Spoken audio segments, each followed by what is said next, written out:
All right, everyone, it's time that some questions were answered. So, in all my time of Nerf modding, I've wanted to put an expanded plunger tube inside of Retaliator for a while. I just got an expanded Retaliator plunger tube from Worker, and something that a friend of mine brought up to me while I was at a Nerf game a couple years ago was that nobody had tested an expanded plunger tube like this one with a 12 kilogram spring. So here is my 12 kilogram spring from Worker and the expanded plunger tube. We're going to stick it in this Retaliator and see what it does. As of right now, it has a 7 kilogram spring and a cat in it. As of right now, it has a 7 kilogram spring in it, and it shoots about 120 FPS, give or take. Sometimes it's a little low, sometimes it's a little high, and that's with off-brand darts that have a fairly tight seal. All original internal bolt here. It's not a Worker bolt or something like that. It's the stock bolt with the air restrictor in it. So other than the obvious pump grip mod that I've done here, it's pretty much your standard Retaliator. Oh, and it has a slam fire kit. Forgot about that. But we're going to see if the expanded plunger tube will actually do something on a 12 kilogram spring, or if it's not worth the money. So the first thing I'm going to do is take out my 7 kilogram spring and replace it with the 12 kilogram spring and get some numbers off that. And then I will do the expanded plunger tube mod, and we'll see what happens. So this is the inside of my Retaliator right now. I do already have a padding kit in this Retaliator, so these stops that are here and this plunger head pad, I already have them in this kit, so I will not be using the ones that were included with the 12 kilogram spring, because they should be the same. I don't see why they wouldn't be. I already have a upgraded catch spring up there, so it should be able to handle the 12 kilogram load. If not, I will use the one that came included in the bag here. So for the first test, I'm not going to be removing any of my slam fire kit here, these gray 3D printed pieces. I will be simply installing the spring. And then for the expanded plunger tube, I'm simply going to replace this tube with the expanded plunger tube. And for those of you who have never seen an expanded plunger tube, usually you have to get rid of one of these two screw posts in order to install it on both sides of the shell. Usually people opt for this screw post because the cap back here holds this end of the gun together, so it's a win-win kind of a scenario. Anyway, I'm going to do that right now. I just thought you might be interested in seeing the insides of my Retaliator. There you go. You can see unmodified bolt sled. It's just the sled. And everything up here. This is a barrel washer to keep the barrel from shaking left and right while I'm running around and stuff. And that's just the back side of my metal bar, which is attached to the other side of the slide.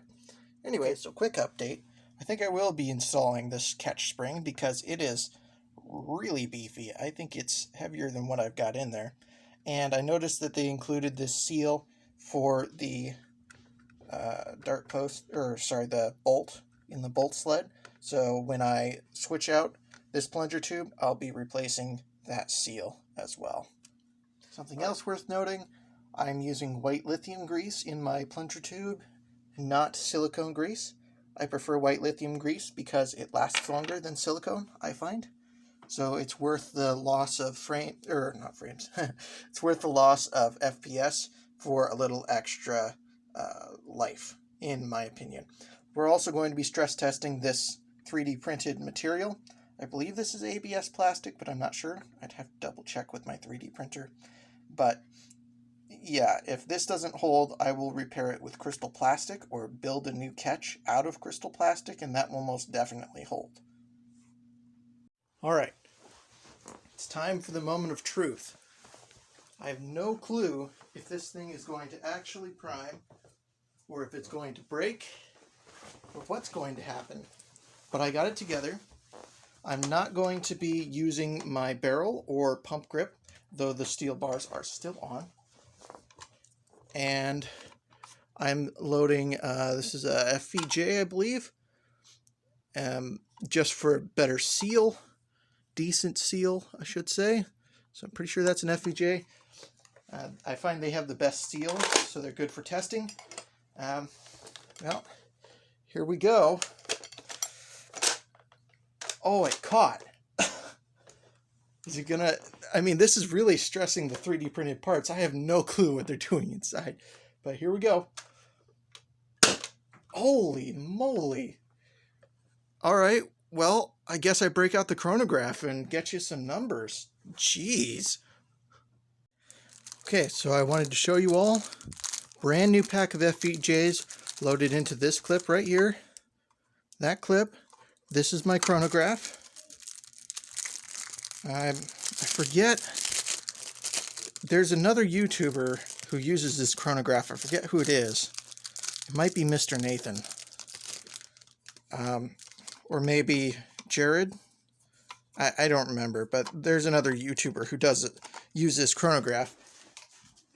No, it's Drac. That's who uses this chronograph.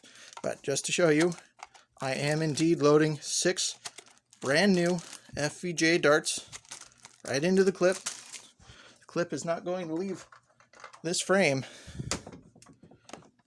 Right into my Retaliator, just so there isn't any question.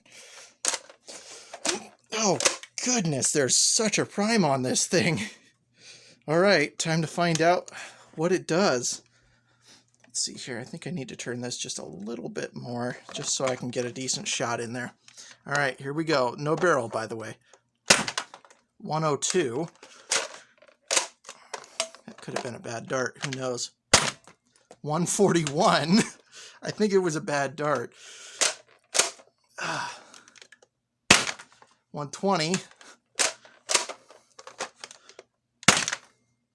An error.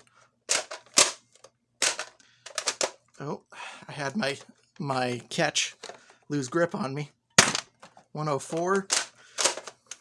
I think my chronograph might not be reading that right. 112. Yep, and we're having catch issues. And nothing. So let's try one more. I think it'll be better when I get the pump grip on it. One more dart, and 105. So it looks like we're hitting about 130s on average. So now we move on to the fun part of the video. The part of the video where I pull out my lithium grease, which is very old and should probably be replaced, but there's a ton of it. So there's my lithium grease. This is a part of the video where I pull out the lithium grease and we see what kind of damage that 12 kilogram spring did to this gun. So there's the spring. Pull out this, let's see here. It looks like it's okay. Ooh, maybe not. I see a little bit of plastic buckling right here. That might be an issue. I'll find out. Should that go and break, I'm going to repair it, and I'll probably do a follow-up video of me repairing it. Let's see here. I did modify this catch a little bit, but it shouldn't need to be modified.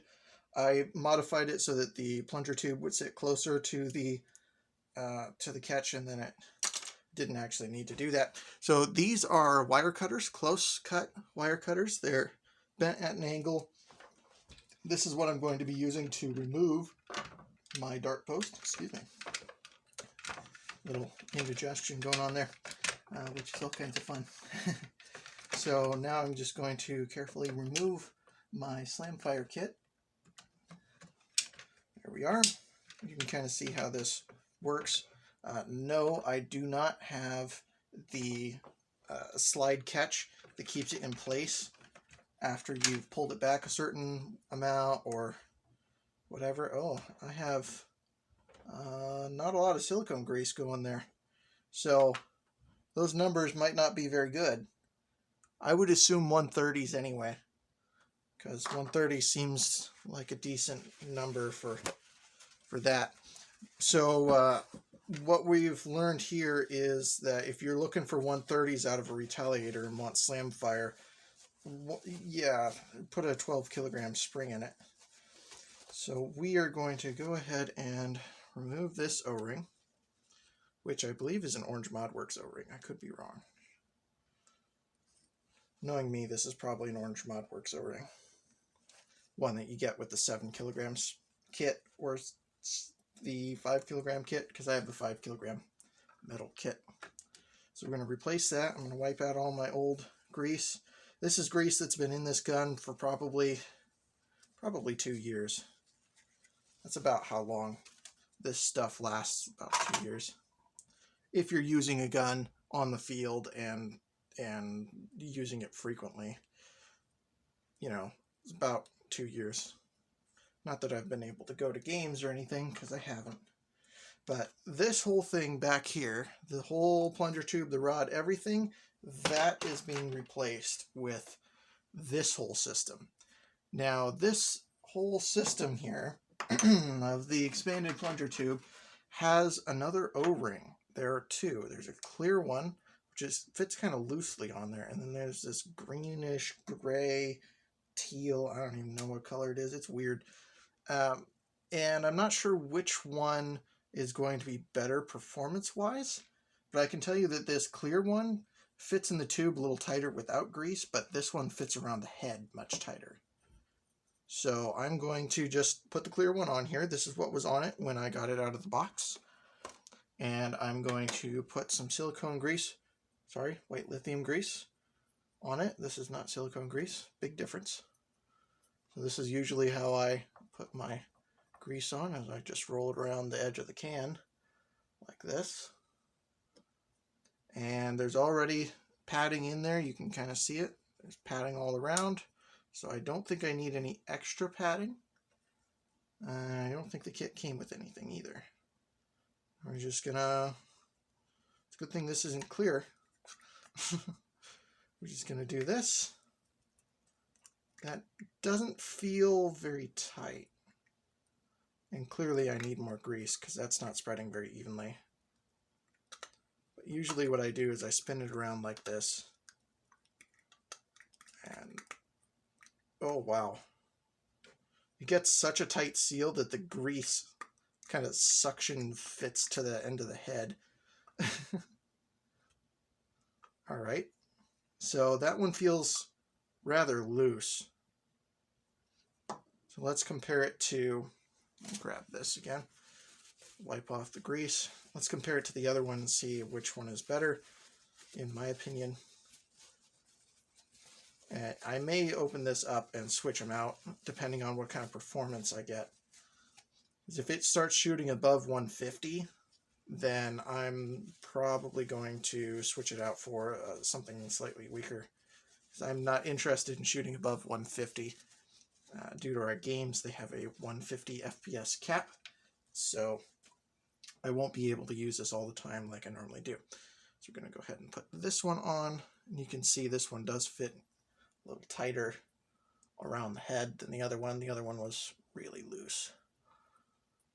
So I'm not sure what that's all about.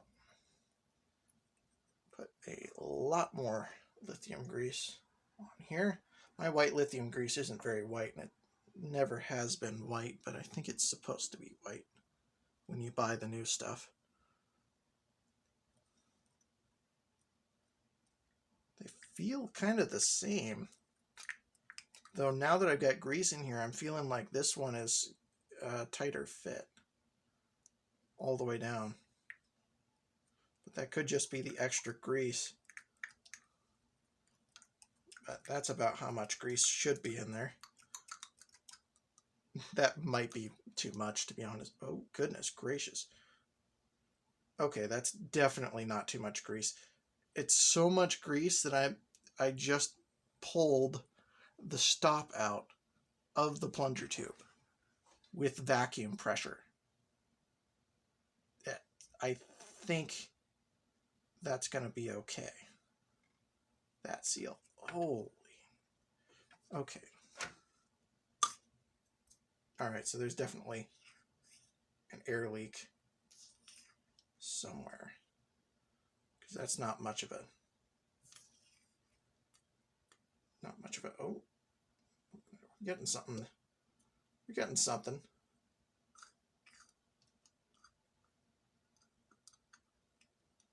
It doesn't really start grabbing till out here.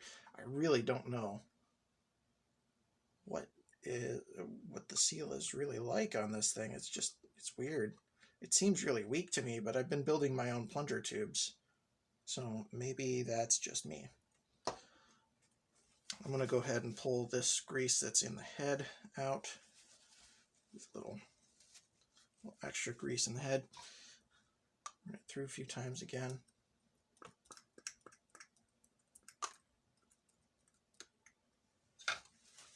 I'll probably edit some of this out.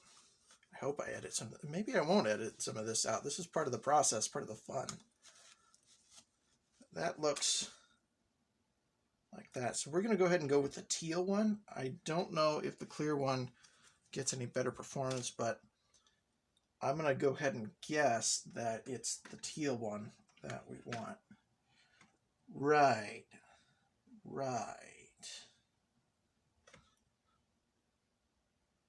So in order to do this, you have to cut out quite a bit of material.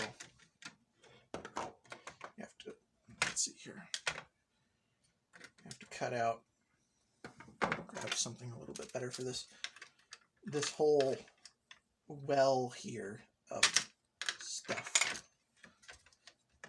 So if I remember correctly, it's been a while, if I remember correctly, this whole top shelf needs to go, and this whole sled area here needs to go, which is fine because mine broke out anyway, and that screw post. I hope I got that all on camera well enough for you. So I'm going to just get at it, and on both sides of the shell, by the way. In fact, doing this in a recon might be a better idea because there really isn't a lot of material here in a recon. It's been a while since I've been in a recon, but that may be a better choice. So the important thing to remember when doing this is to try and get it as flush to the flat part of the shell here as you can, because this plunger tube is going to need as much room as it can get. Okay, so a quick note, the dart post that's here is joined across the top of the shell. So if you're having trouble getting that post out, that's why. It's right there. Probably. This down here needs to be removed as well. These support beams. Okay, so with all the support material removed, let's see if it will let me put it in there. Indeed it does, but only just. It's a very snug, very tight fit. I think this may need to be removed as well. Okay, let's see if that solves some of my stressing issues. It solves a lot of my stressing issues. Now I'm only getting them in the back here.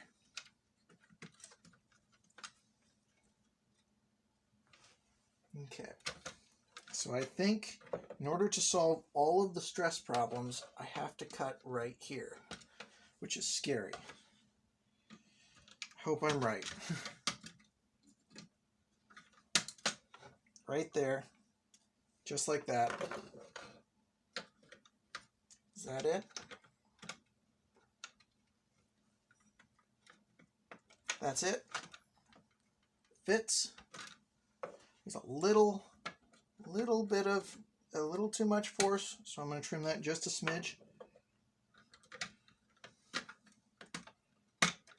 There we go. It fits. Fits in the gun.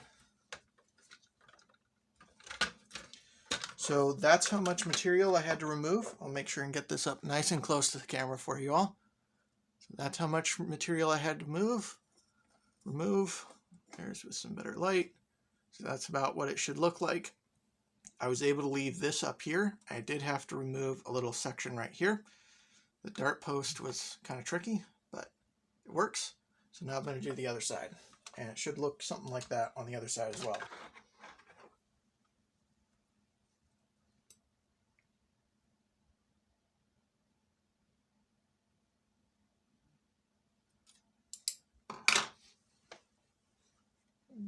I have been sent to get you, my pretty, and your little cat too. Ah, well, he's not in here at the moment, but yeah.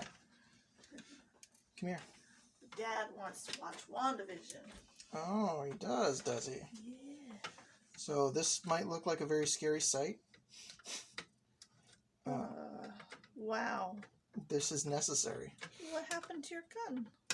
I took it apart, and I'm currently working on doing this. You have to do all of that to make room for this. Mm-hmm. Was this your video that you were hoping to make? That I have been making, yes. Ooh. This will be a time-lapse thing. Okay. So it's fine. Talk over it. So it sits in there, something like that.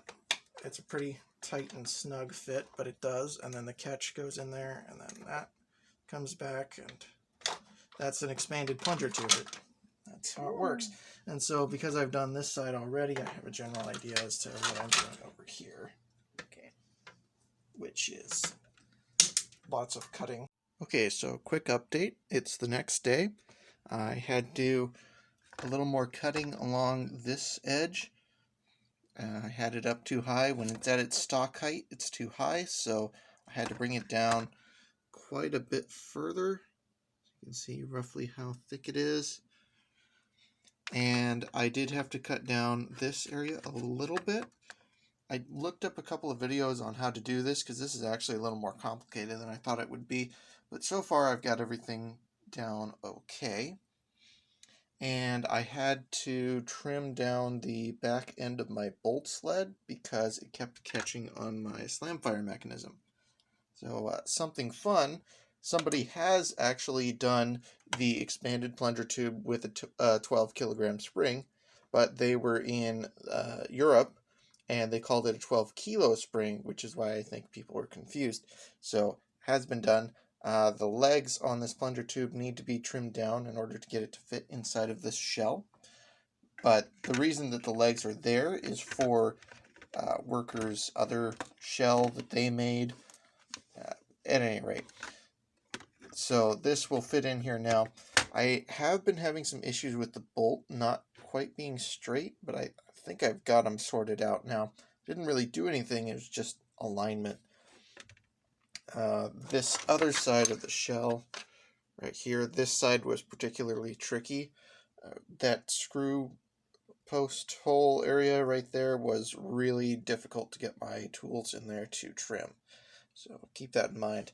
That might be some Dremel work. So that's where I'm at right now. Just an update.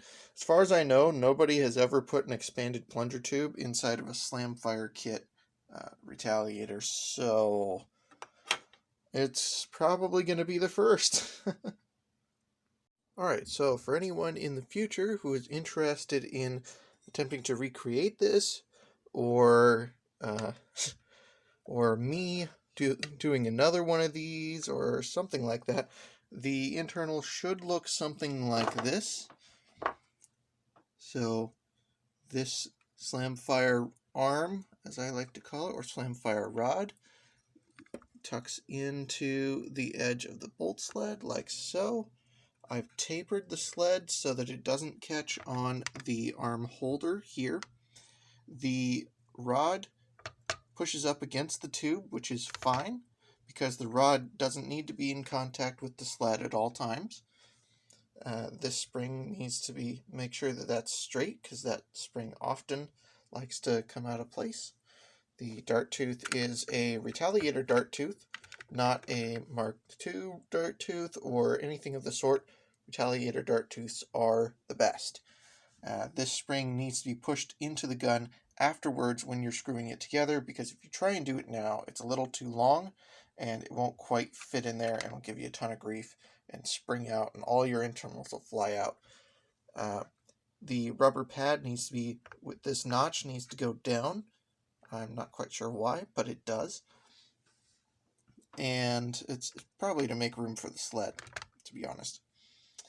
And it also needs to have clearance for the sled to slide underneath of it, which is a tall order. Yeah, some sanding may need to happen there to get that to work. But that's pretty much how it goes together. Here's the top, the bottom, every angle. Don't forget this little piece right here, because that's your slam fire pin. That's also what the trigger connects to. Sorry about that. So here's what my trigger looks like. Had to be severely modified just to get it to fit in here, but it does fit. Have a little extra plastic glued in to get that to catch in a certain way, and this also allows me to half pull the trigger and full pull the trigger and deprime it.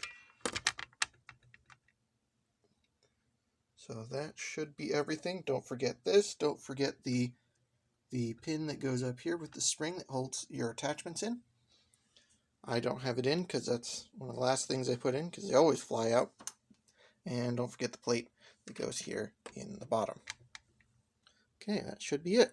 Also real quick, I wanted to point out that I did cut the plunger side facing peg on the corresponding shell here. I did cut the side of it off so that this would fit better.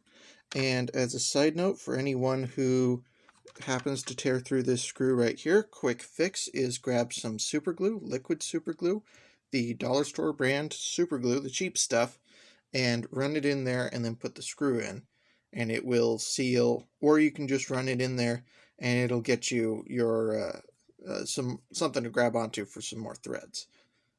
I strip out threads on these older guns a lot. It's a very good trick. Captain Xavier taught me that one. Okay, so right away I've noticed a couple of problems. One, the top lip of the sled needs to be flattened so that it will glide underneath of the plunger tube nicely. The other thing I noticed is that this plunger rod doesn't seem to want to come out all the way to where it'll get catched, but there's a lot of dead space in the plunger head, so I'm going to fill that with hot glue, and that should solve that problem.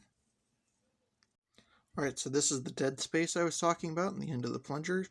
I've had to do this, the plunger rod, excuse me. I've had to do this in the past with other Retaliator parts, and so I'm not too surprised that this is needed. The way that you can tell if this is needed is when you pull the sled and everything back like it would normally be used in the gun, and the ring back here on the bottom, this is where it catches. This is what I like to call a catch plate. Where that meets the catch, if they don't touch, then it's not going back far enough, and this is needed. Okay, so if you're going to do this, let me explain this a little bit better. If this catch plate right here doesn't go past the catch, there we go. If that catch plate right there doesn't go past the catch, then you need to do this. And what you want to do here is you want to fill this concave area. However, if you are unsure how far it needs to go, do a little bit at a time, and you never want to exceed the head of the plunger tube. So I got a little crazy and it went over the side a little bit, but I'm going to clean that up later with either a flat blade screwdriver where I can scrape it off, or a knife. I don't recommend a knife in this instance because you could score up the plunger head pretty badly with a knife.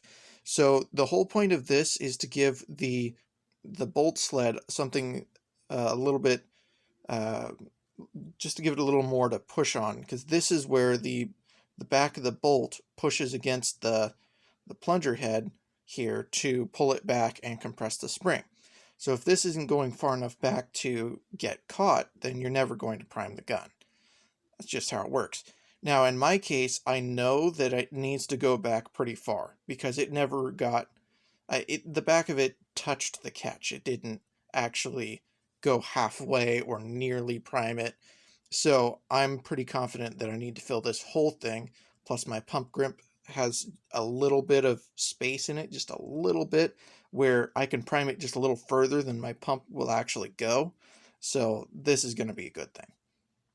The downside to this is if you get it wrong, your clips will not feed correctly because the bolt won't go back far enough to allow the clip in. So this is one of those things where you're probably going to want to wait a good half hour before trying it, because the hot glue at the bottom will cool slower than the hot glue at the top of this head. That's just physics. There's a little hot glue on my finger.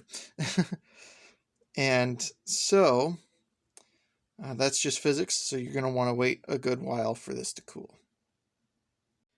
Okay, it is day 3 of the Retaliator Expanded Plunger Tube Slam Fire project. Thought I'd give you one final update because I've nearly got it all together and working correctly. So first thing I had to do, and first thing I was worried about, was right here. I was worried that the catch, my 3D printed catch, might not handle the stress, but it seems to be handling it just fine. I had a little bit of warping right there in that corner where it's pulled up, but in the print, but it looks okay. Seems to be handling everything all right. The one major thing that I had to, well, I had a couple of major things, a couple of major problems. For one, the bolt wasn't quite long enough to push the new head out far enough for it to catch. So I put in roughly a third of the depth there of hot glue into it, and now it's out far enough that it catches, but not out so far that it won't accept darts from the clip. With the Retaliators, if you have too much glue or filler in your plunger head like this, the bolt will sit out a little too far and it won't allow the darts to feed into the bolt correctly. So this right here, I'll get a nice close shot of it for you. This right here is how deep I went. Okay. The other issue that I ran into was my sled. My bolt sled kept rubbing up against the brace for the Slamfire arm. So I sanded out my sled and tapered it quite a bit, and that seems to have helped. Because of the way that this particular kit mod works, it uses the back portion of the slide catch that grabs right about here in the stock gun and keeps it from going forwards when you're priming it back if you don't do a complete prime. It uses part of that as a catch system for the Slamfire rod. So because of that, there was a lot of fine-tuning and sanding. I had issues with this tube not being quite straight, and I discovered that it's never going to be quite straight. So because of this whole system, so this is the best that I could do. As it is right now, when you pull it tight, it's only slightly bent downwards. And that was the best I could do, where I had enough room down here that I could have my Slamfire kit and everything else. The big issue is that the sled needs to go down underneath of the tube along this channel here, and because I have the Slamfire kit there, I don't have a lot of room. So I wound up having to put 45-degree angles on pretty much everything over here. It's all greased so that it will slide better, and I'm using white lithium grease because that's all I ever use. But right now my big issue is with this dart peg, or not peg, or dart, this screw post right here. See, I can get it to fit on this side okay, but it doesn't seem to want to meet up on this side very well. So rather than getting rid of this entire post and compromising the structural integrity of the gun, I'm actually going to cut a chunk out of the padding here, up here. And I'm hoping that will work. Alright, so I went ahead and cut a chunk out of there. That's about how much of a chunk I cut. A little bit better shot for you. So about that much, and that did the trick. That solved my issue. And then I noticed I also had a little bit of a clearance issue with the wall on the other side of the shell, so I lowered it down a bit further, and now it is pretty much as close as it's gonna get. So now I just need to fix this screw post, because I have a bad screw post right here. But when I put it all together, It'll be nice and tight, and you won't even be able to tell that it has an expanded plunger tube in it, or that it's been modified beyond the base Retaliator. Oh, and just a quick tip about this little dart holder down here in the bottom of the handle. I find that the best way to deal with this guy is to just come in and put a little bit of hot glue right in here, those points on either side of the handle. Don't put it in here because that's where your dart rides. But I find if you put hot glue in these 2 points and then put this piece in here, you don't have to deal with it falling out of the bottom of the gun all the time. That's just a really big help for while you're working on it. Alright, we are back and ready for some action. Here is my Retaliator with the expanded plunger tube and slam fire kit inside of it, loaded up with 6 brand new FVJs. Same thing as before. Well, it's actually the exact same darts I shot before. So we're going to see what kind of FPS this gets now. So, here we go. Error. Error again. Let me move this lamp, see if that helps. Error. Hey, a 97. I might be shooting a little low. 105. 115. Nothing. I think it's shooting a little harder than 105 and 115. 105. 105. Something about that doesn't seem right. Load up a couple more. 104. 113. That seems better. So it seems to have decreased performance a bit. Interesting. But it's got quite a kick to it. I mean, I don't know. It's weird. I feel like my chronograph isn't quite working right. I feel like maybe if I scooch it over here and point the lamp that direction. 114. 104. That's all right. Well, it looks like we get 120 like we did before. So the question, does a expanded plunger tube actually increase the performance of the Nerf gun? The answer is no, because the resistance from the plunger tube is too great for at least a 12 kilogram spring. You might see some higher numbers out of K26, which, yes, K26 will go in this gun, but given its current length, it's you have to extend out the gun quite a bit in order to fit K26 in there. But it will take K26, and that would probably make a big difference with this. I don't know why I have such a seal issue, but I'm kind of liking the way that it's hitting right now, right around 120 anyway. So I'm going to leave it as is. But thank you all for watching. That's the end of this video. That's how I went from a Retaliator with a standard plunger tube to an expanded plunger tube Retaliator.